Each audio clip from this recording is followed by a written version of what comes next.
Ya Ustaz.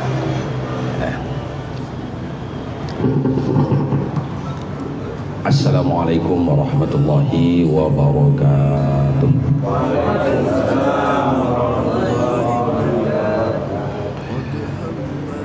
A'udzubillahi minasyaitonirrajim. Bismillah walhamdulillah wassalatu wassalamu ala sayyidina wa habibina wa syaf'ina wa zukrina wa maulana Muhammadin wa ala alihi wa sahbihi wa man walah. Ahbaul kiram, malam ini adalah malam kita yang pertama sesudah pasca Ramadan.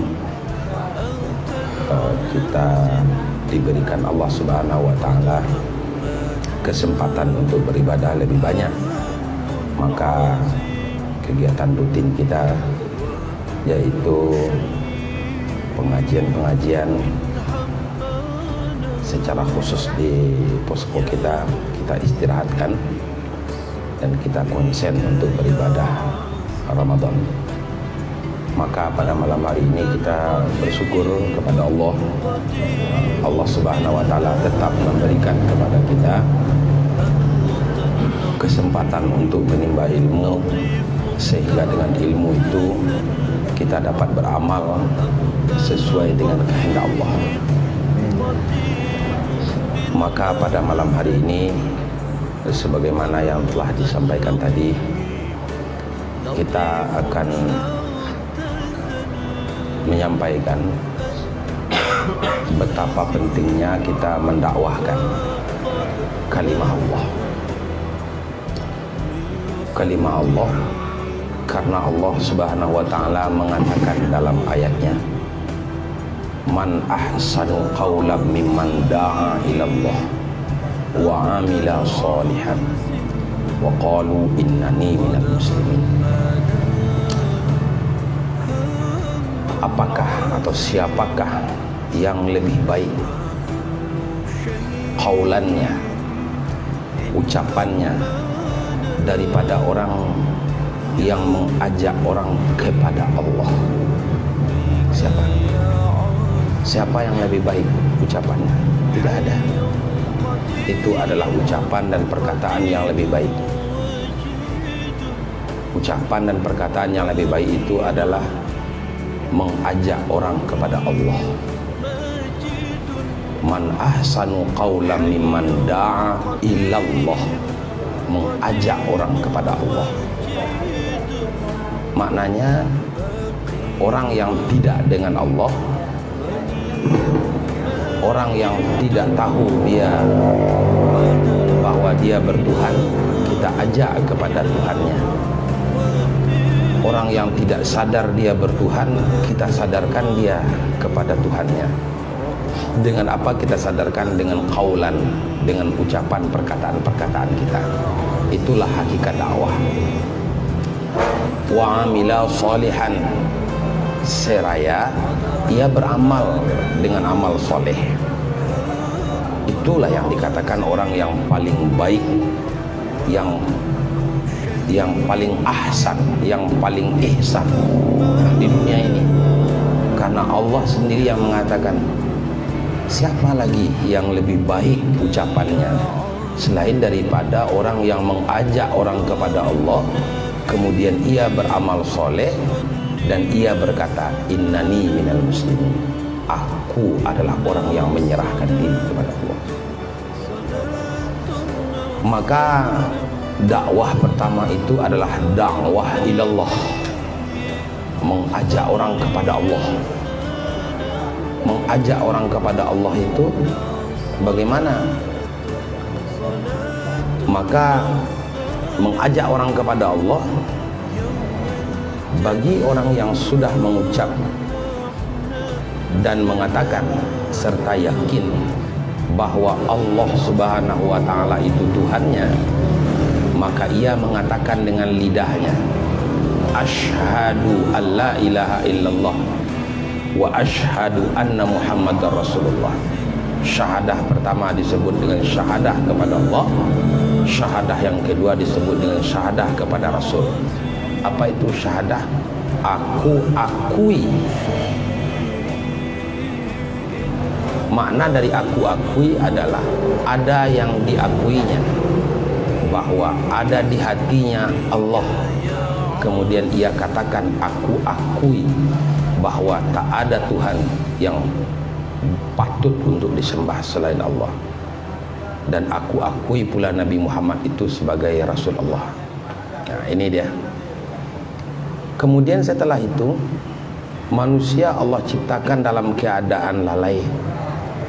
Manusia Allah ciptakan dalam keadaan lupa. Manusia Allah ciptakan dalam keadaan jahil. Maka itulah fungsinya dakwah. Fungsinya dakwah adalah mengingatkan orang dari kelalaiannya, mengingatkan orang dari kejahilannya. Apabila orang itu lalai dengan apa yang ia yakini yaitu yang Tuhan itu Allah, maka kita ajak mereka kembali kepada Allah.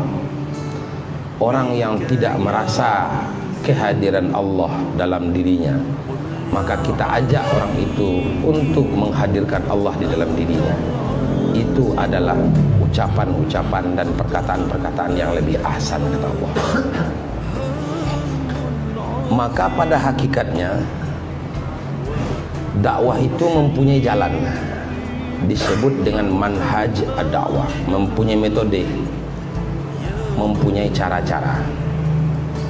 Adakala jalan dakwah itu adalah dengan cara memberikan contoh-contoh yang elok, memberikan contoh-contoh yang elok dengan apa? Dengan beramal baik di hadapan orang yang tidak baik, dengan hidup tenang di dekat orang yang hidupnya tidak tenang, dengan berpenampilan elok di dekat orang yang berpenampilan tidak elok, dengan tanpa menyampaikan bahwa yang elok itu seperti ini, sehingga cahaya eloknya, cahaya solehnya, cahaya baiknya itu melimpah kepada orang di sekitarnya. Itulah makna dari ayat Allah, ud'u ila sabili rabbika bil hikmah. Ajaklah orang ke jalan Allah, maksudnya kepada Allah, bil hikmah, yaitu dengan cara hikmah. Dikatakan oleh para ulama tafsir, makna hikmah itu adalah kita memberi contoh kepada orang-orang tentang bagaimana hidup beragama yang baik, bagaimana hidup menjadi orang muslim yang baik, bagaimana kita bisa tenang menghadapi segala bentuk musibah, segala bentuk bala. Tidak kita resah dengan hidup dunia ini, karena hidup dunia ini adalah sementara. Hidup akhirat adalah selama-lamanya. Bila mana ini kita pancarkan dan terpancar, apabila ini kita pancarkan kemudian dia terpancar kepada orang sekeliling kita, maka orang sekeliling kita akan mendapat kelimpahan dari ketaatan kita. Alangkah sedih hati ini bila mana yang akan dipancarkan cahayanya itu tidak ada. Artinya orang itu tidak ada amal solehnya. Kenapa dia tidak ada amal solehnya? Karena dia tidak beramal. Ada amal solehnya, tapi tidak juga bercahaya. Kenapa? Karena amal solehnya tidak ikhlas. Ada ikhlasnya, ada amalnya, sayang beribu sayang, dia tidak diterima oleh Allah. Kenapa dia tidak diterima oleh Allah? Banyak barang haram di badannya, banyak perilaku jahat yang belum diampuni oleh Allah. Makanya itulah sebabnya para ulama-ulama sufi mengajarkan kepada kita agar ada cahaya yang dilimpahkan itu. Maka yang menjadi topik ajaran daripada ahli tasawuf itu adalah dua saja. Yang akan mendapatkan seseorang dengan yang dua ini hikmah untuk dirinya. Bila mana yang dua ini dikerjakan, maka kemudian dia istiqamah, maka itulah ada cahaya dalam dakwahnya. Seorang guru tidak mendapat murid, bukanlah sekolahnya yang tidak bagus, bukanlah ilmunya yang tidak ada, tetapi guru tidak dikunjungi oleh murid adalah karena guru itu tidak taat, karena guru tidak ada cahaya. Orang di tengah kegelapan tidak akan mencari kegelapan, tetapi orang di tengah kegelapan pasti mencari secercah cahaya. Di mana ada secercah cahaya itu, maka orang akan berkunjung ke sana. Dakwah kita kepada Allah ini tidak akan berhasil apabila kita tidak mempunyai cahaya itu. Itu yang kita mohon kepada Allah dengan berusaha. Yang pertama, kita bertaubat. Yang kedua, kita berzikir. Yang ketiga, kita istiqamah dalam taubat dan zikir kepada Allah. Ini kalau ada pada diri kita, tak dipanggil pun orang dia akan datang.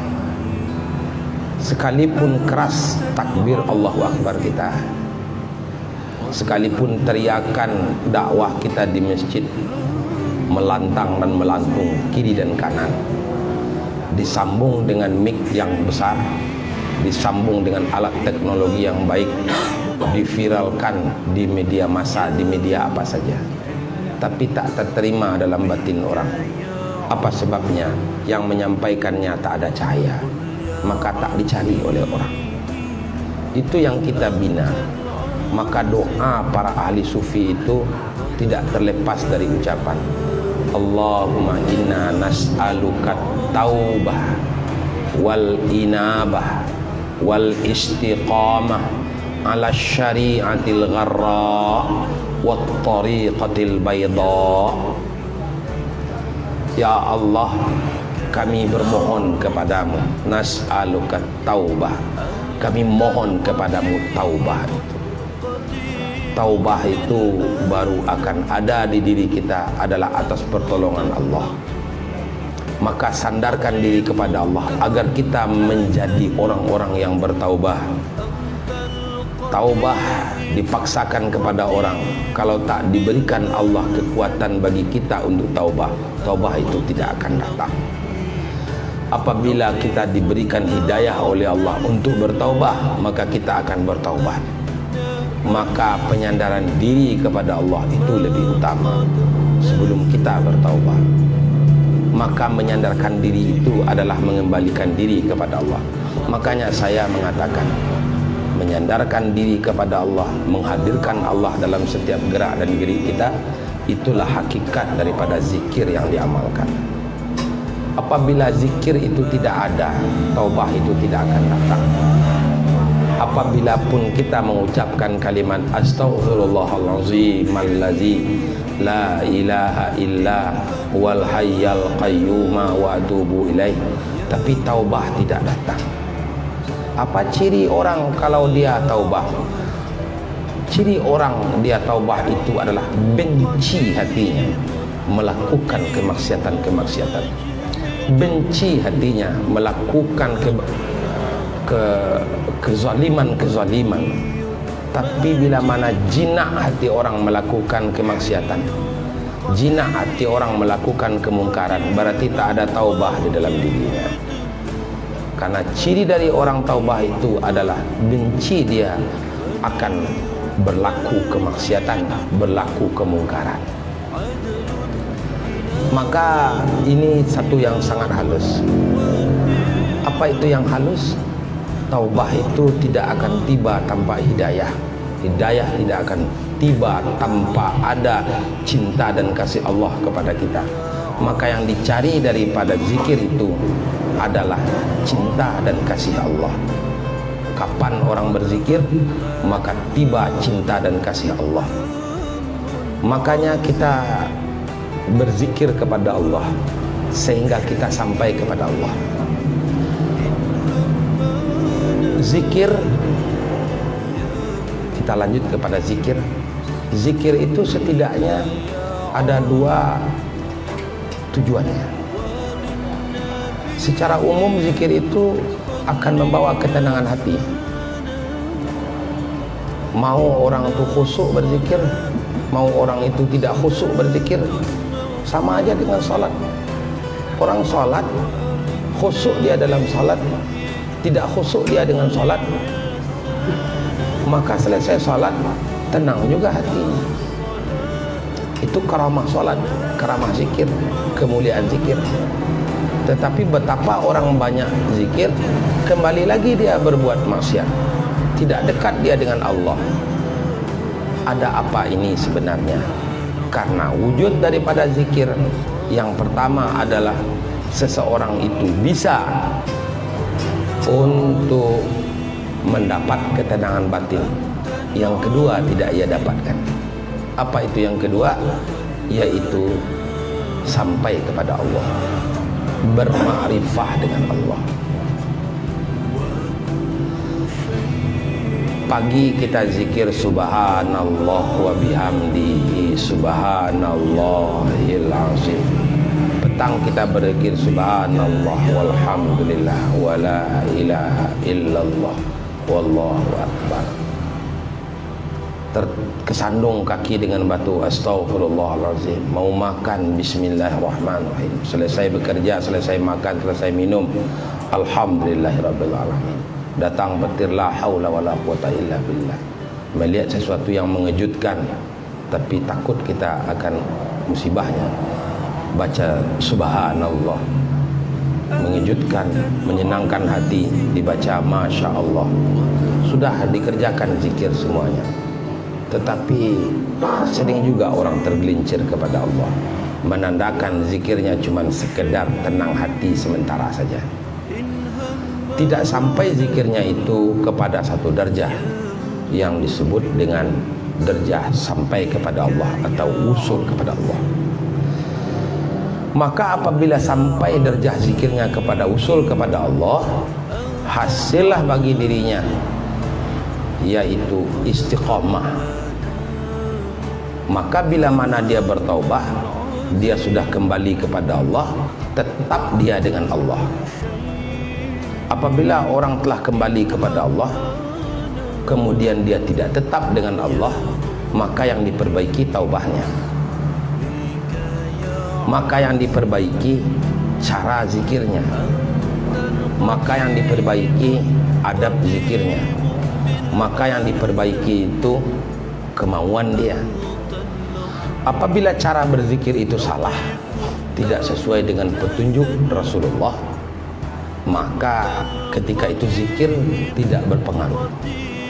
Apabila zikir itu sudah betul caranya, tetapi tidak mati orang hatinya, mati semangatnya untuk berzikir, tanda ada yang keliru dalam berzikirnya, maka zikir itu dibutuhkan. Suka atau tidak suka, mau atau tidak mau, merupakan kebutuhan bagi kita, kebutuhan kepada guru yang membimbing. Ada guru yang mengajar, ada guru yang membimbing. Guru yang membimbing itulah yang dikatakan dengan mursyid. Banyak guru yang mengajarkan zikir di masjid, di khutbah, mari kita berzikir, baca Allah Allah, tapi dia mengajar saja. Dia tidak termasuk kepada kelompok yang membimbing. Kenapa? Karena kita tidak mendaftar menjadi murid yang akan dibimbing. Orang yang akan masuk ke dalam bimbingan adalah orang-orang yang mendaftarkan diri sebagai murid untuk dibimbing. Maka perlu sekali kita guru pembimbing. Secara batin, secara rohani, tidak ada keterkaitan seorang guru kepada murid, maka zikirnya tidak ada pengaruh. Kalau ada keterkaitan batinnya dengan gurunya, dengan pembimbingnya, maka ketika itulah apa yang kemauan guru ada pada dia, apa yang dirasakan guru terasa oleh dia, apa yang dikabul oleh guru kabul pula baginya, apa yang tidak dikehendaki guru maka tidak ia kehendaki pula. Sama kemauan antara murid dengan guru. Dalam guru hal ini adalah guru yang kita maksud tadi, yaitu guru yang mursyid. Sia-sialah orang berzikir apabila dia berzikir sekemauannya saja, atau dia berzikir tanpa ada bimbingan daripada guru pembimbingnya, maka zikirnya akan menjadi liar, maka zikirnya akan menjadi lepas, masuk telinga kanan, keluar telinga kiri. Sementara waktu dia memang bisa tenang, tetapi satu saat lagi dia tidak tenang lagi. Artinya karena tidak ada tali pengikatnya itu tadi. Ya, ini yang penting. Maka membawa orang kepada ini supaya orang bisa berzikir sesungguhnya itu tidak ada cara kecuali dengan pertama berkata dengan perkataan mengingatkan terus. Makanya di tahap yang kedua dakwah itu bukan sekedar hikmah. Tahap kedua yaitu al-mau'izah al-hasanah, memberi pelajaran baik. Maka halawannya adalah mendapat pelajaran baik. Disinilah pentingnya ilmu itu tadi. Kalau pelajaran yang baik tidak diterima, kapan asbab daripada hidayah itu akan datang? Kalau kita tidak mau duduk di majelis ilmu, kapan ibadah asbab hidayah itu datang? Maka ini yang terpenting sebetulnya. Maka dikatakan dalam satu ayat Allah Subhanahu wa taala mengatakan, kuntum khaira ummatin ukhrijat linnas, kamu menjadi umat yang terbaik. Ta'muruna bil ma'ruf wa tanhauna 'anil munkar wa tu'minuna billah. Engkau menjadi umat yang terbaik. Apa itu yang dikatakan umat yang terbaik? Khaira ummah. Dikatakan umat baik itu umat yang terbaik, manusia terbaik itu adalah ta'muruna bil ma'ruf wa tanhauna 'anil munkar. Orang yang mau beramar ma'ruf, bernahi mungkar menuju Allah. Orang yang beriman. Kalau yang tiga ini tidak ada pada diri kita untuk mendakwahkan agama, beramar ma'ruf, bernahi mungkar, beriman kepada Allah, jadilah kita umat yang jelek, dan mungkin saja kita menjadi umat yang terjelek. Maka dalam persoalan inilah kita sepakat semuanya. Jika kita tekurkan kepala setiap hari, maka kita akan tahu bahwa sebenarnya banyak sekali kekurangan-kekurangan dalam diri kita. Hanyalah orang yang tidak mau menekurkan kepala dan menyadari diri, menganggap dirinya sudah soleh, menganggap dirinya sudah alim, menganggap dirinya sudah bermarifat. Maka bila mana orang menganggap dirinya sudah bermarifat, sesungguhnya dia sama sekali tidak bermarifat. Orang yang menganggap dirinya sudah soleh, sesungguhnya dia sebenarnya tidak soleh. Orang yang menganggap dirinya alim, sesungguhnya dia adalah maha bodoh. Kenapa begitu? Karena orang yang menganggap dirinya soleh, alim, bermarifat itu adalah orang yang tidak sadar bahwa dia sebenarnya adalah manusia yang dhaif, yang selalu pendosa, yang dia tidak tahu apa-apa dan dia tidak bisa apa-apa. Itu barangkali yang penting kita ketahui, yang penting kita resapi di dalam mendakwahkan kalimah Allah sesudah kita mengucapkan syahadah asyhadu an la ilaha illallah wa asyhadu anna muhammadar rasulullah.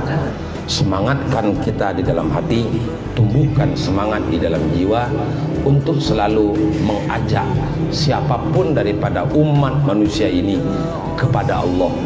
Agar apa? Agar kita menjadi umat terbaik dan manusia yang menjadi manusia yang terbaik. Billahi taufik wal hidayah. Assalamualaikum warahmatullahi wabarakatuh.